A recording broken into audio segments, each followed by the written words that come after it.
Hello everyone, SirMonkeySuit here, back again with Fate 01 episode 6, and in the last episode the first initial battle came to an end, and it didn't just end with Saber, Lancer and Ryder, but Archer showed up and Berserker showed up as well.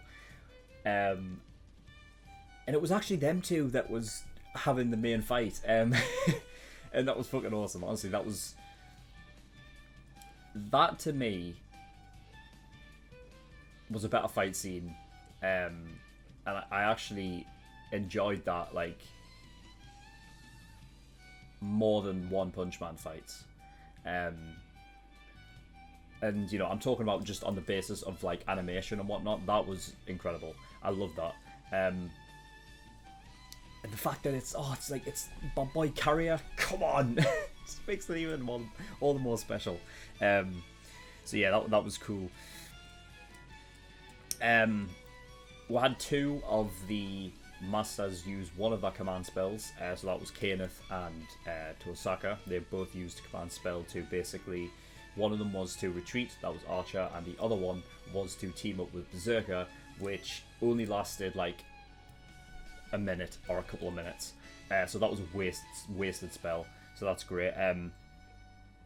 Because Ryder came in and interrupted them, so that was great. So yeah, there's a whole thing with it. Caster has a thing for Saber. It's got to be the fact that he must think that she is Joan of Arc, right? Because Bluebeard is connected to Joan of Arc, and Joan of Arc is a female warrior. I think that's the case. I think that's the reason why, right? It has to be. So yeah, that was cool. And yeah, so they've all dispersed. They've all gone out their separate ways. So yeah, we'll be getting in episode 6, see what we get. So without further ado, let's go.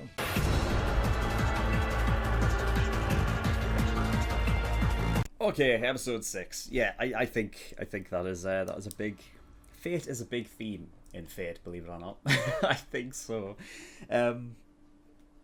I mean, come on, why? Because it just seems like if you've seen Psycho Pass with Kogami and Makishima, there's a sort of, they're bound together by fate. So I can see that being the same thing. I don't know why they specifically have that interest in each other. Like, I don't know why. But I'm sure we'll find out eventually. Archer, very interesting. I like that scene. Because it kind of, it made me feel like we got more to his character with that.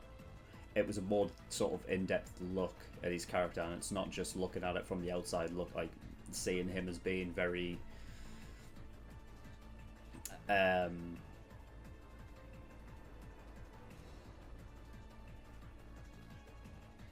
but like being overconfident and, you know, just putting himself above everybody else. But I think there's a sort of, he's interesting.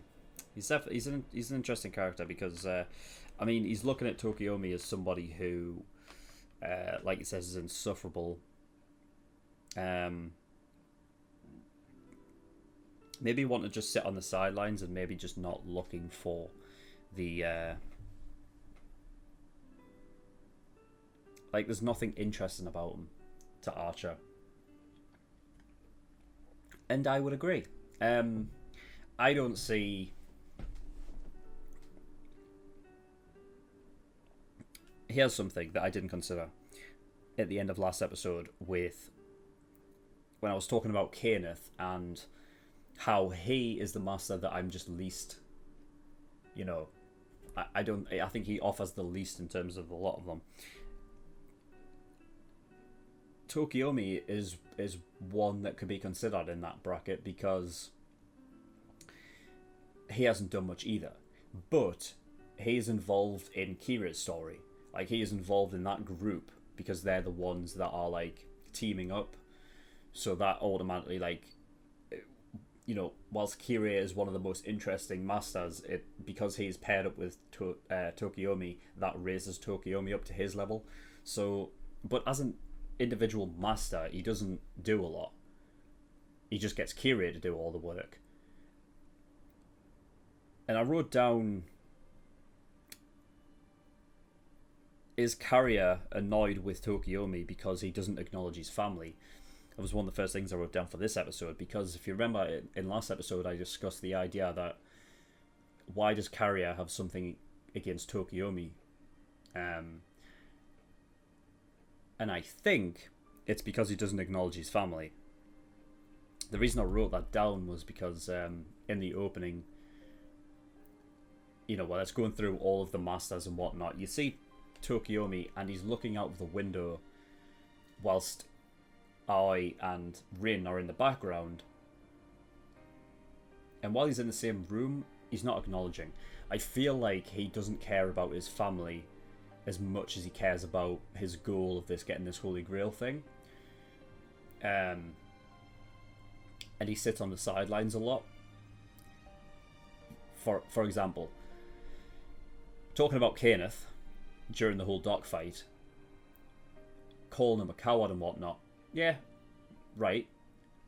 Rightly so, I'd say, but at least he was there, like, he was in that vicinity. So the risk was still there that he could have been found. Tokiomi, on the other hand, sitting back at home with a wine, you know.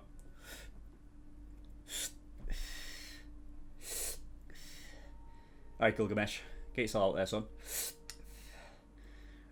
Just chilling. So there's definitely, like, when it comes to him, the only reason why he has any interest in the story, to me, is because he's involved with Kiria. That's it. You know. So I'm willing to guess that because of the position that Karya is in, sort of that, you know, he has Uncle Karya, you know what I mean? He's the guy that, you know, the children love because he is somebody who almost acts like a sort of father figure to them, but he comes around and, you know what I mean, he's the sort of like the male of the family that the kids can sort of like look up to, you know what I mean, as that sort of figure that they don't have with their actual father. And we know how much Karya cares for, you know, that family.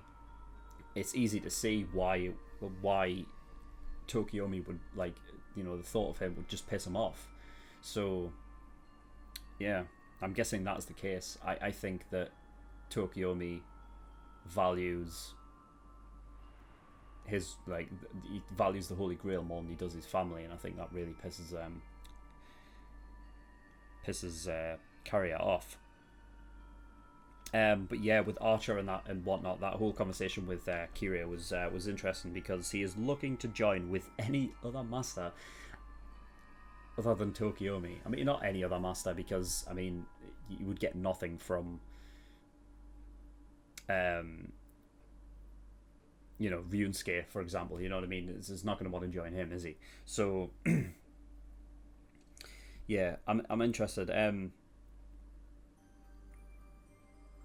He's obviously living up to what they said about Archer being the servant that is most likely to go independent, because he already is. He's already out there, like, looking to see how he can maneuver himself around, get into a better position, and be more of a master himself. Like, if you notice his wording to Kiria, he was like, join me, right? He didn't say, like, I'm going to join you. He's saying, join me. So the idea is that he's looking to... Now, that's perfect, because that shows that he's going independent. But it also keeps his character of him being, you know, top, above everybody else, by being a master and not being a servant. I also love his, you know, when he says "Kerr," he just acknowledges people. It's like, don't talk down me, Kerr. I love that word. So yeah, that's definitely an interesting look at that. I like looking at the servants when they are not in war mode, you know. Saber, when she's like not in war mode, and she's like, she's just almost like just an everyday woman. And then Archer there when he's just like an everyday dude. I like seeing them in that sort, because that gives you, because then it's like, it's an interesting sort of concept, the way you can make these servants, these heroes, interact with the other characters, and the way that they affect the story, because I think there's a different way you can do it. I feel like, when it comes to them battling and whatnot, they're heroes. That's what they're known for. So when they're in, war mode and whatnot, yeah, they're just going all out. They're doing what they were, the reason why they became heroes in the first place. Or, just these legends of the past. Because then when you have the downtime and they're like everyday people, that's when you get the character depth from them. Whereas like the other characters who are entirely fictional, right? In this story, your character development comes from those, alone moments, and those slow moments, and in battles.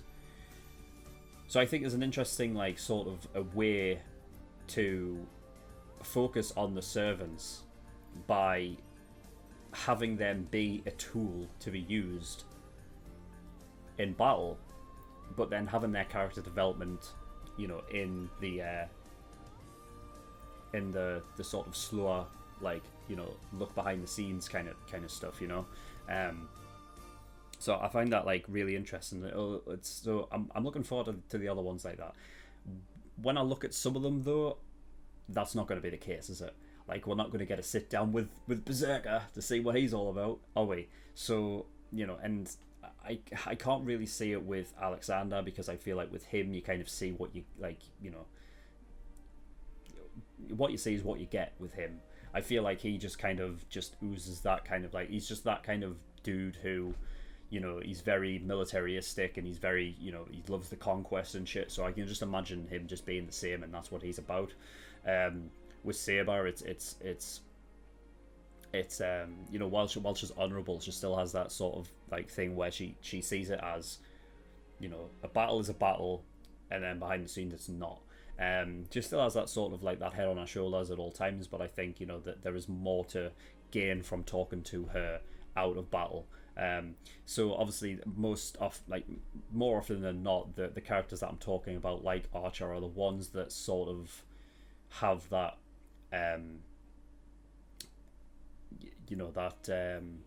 that idea that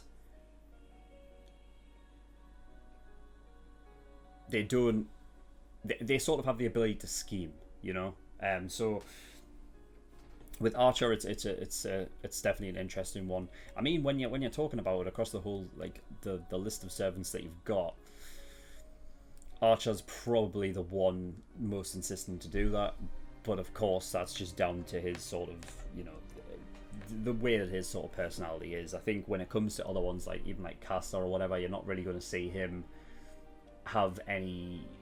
I think he's just crazy, a crazy serial killer dude, which, so he just lives up to his character's name.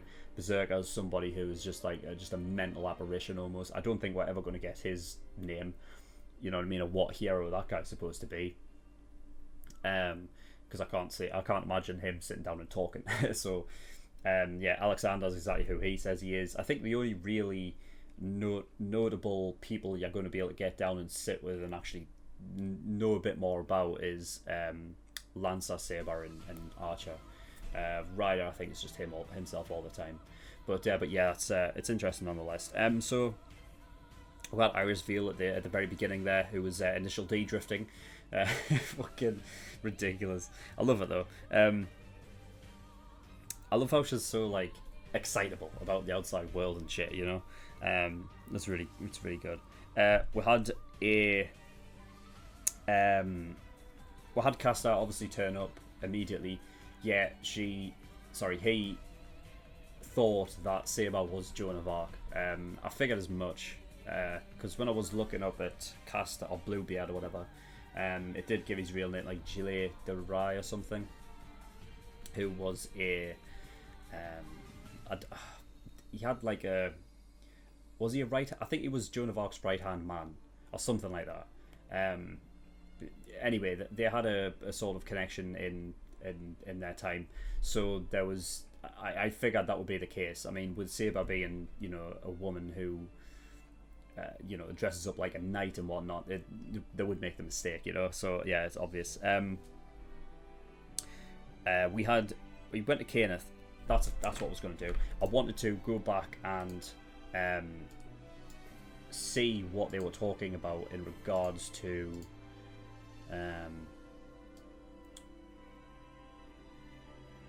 because we got introduced to Solar Ui. I don't know how you pronounce that, but she was mentioning that Kenneth has an advantage because I think she said right here we go, right, so so yeah, didn't want to limit my Delta Wool.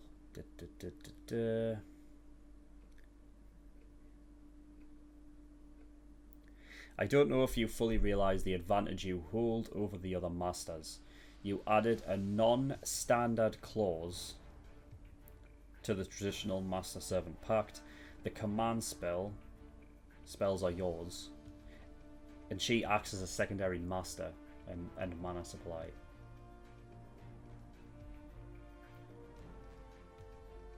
So that is a sort of similar thing to, I guess, what Carrier did, where they added a couple of lines in the incantation to boost like stats and whatever. He would have done something similar so that there were two masters, a primary one and a secondary one, so that he only has so he doesn't expel any mana then. Is that so he could act as almost like, if he has, you know, obviously he can do magic and stuff. He has all of his mana resource where he can almost act like a... I mean, I don't even want to give him the label of hero because he's a dick, but he can almost act as almost like a secondary... He himself is a weapon, you know? That'll be interesting then, to see if that ever comes to fruition. Because even though the whole thing got blown up to smithereens, like, I that can't be the end, because that would be very underwhelming if that was the case. So yeah. We had Kyrie, who I don't know if he like sort of like I don't know what sort of, I mean, it must have been magic orientated. He was able to basically use that familiar to track down where what's her name, Maya was, and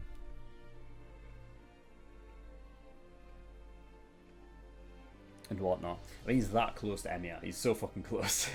So yeah, I like the fact that, like, it's so interesting, that whole thing, because Emiya is like, I mean, the idea of putting up Iri as the sort of the false master, and then have Emiya work from the shadows. That's another thing. That's another thing of like, you know, Saber is doing her thing, but Emiya is also able to fight. So almost like Kadeth, it's almost the same thing, except Emiya is responsible for Saber being summoned, right? So it's not like he has a secondary person that's you know, giving mana. He has to give mana, right? So yeah, there's that plays into account. Although Emiya doesn't really rely on magic, he relies on like actual physical weaponry and stuff. So I don't think it really matters all that much. Although depending on how much how much magic she expels, like Saber expels, could throw off his focus and whatnot. So there's that. But he just straight up destroyed an entire building. I like how he waited though until everybody was evacuated before he did it. Obviously aside from Kenneth and whatnot, but I mean, there has to be something. There's no way they're allowing Kenneth and Lancer and whatnot to die. Because, yeah, that just wouldn't happen. I also feel like there would have been an obvious... Like, I mean, I guess it could wait until next episode, but I feel like there would have been an obvious scene of Saber, and it's like, oh my god, my arm's healed, because Lancer would have died, right? So, yeah. And,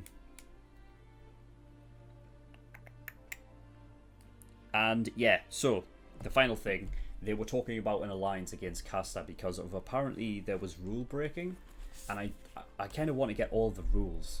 It's kind of like with Death Note, like it's like, oh, just one list of all the rules. What are the rules? So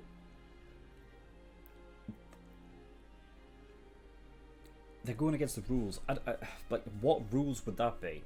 I think Tokyomi explained like there was, you know, you have to keep the whole thing a secret, and I think that maybe because their focus isn't actually on the Holy Grail, that, you know, like they're a sort of a liability. I mean, is that, I don't know.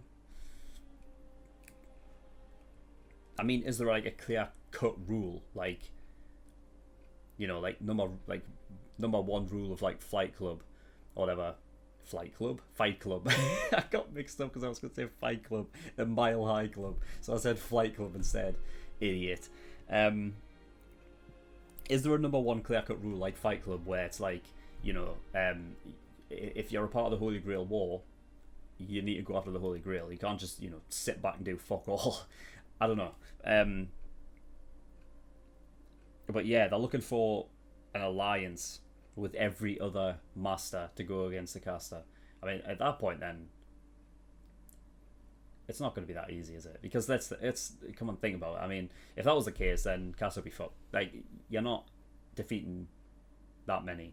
I mean, first of all, you won't get Carrier to be in alliance with you, first and foremost, because that is an alliance with Tokyomi, and we know he doesn't like him. And that's not even talking about the fact that he's riddled with madness and shit. I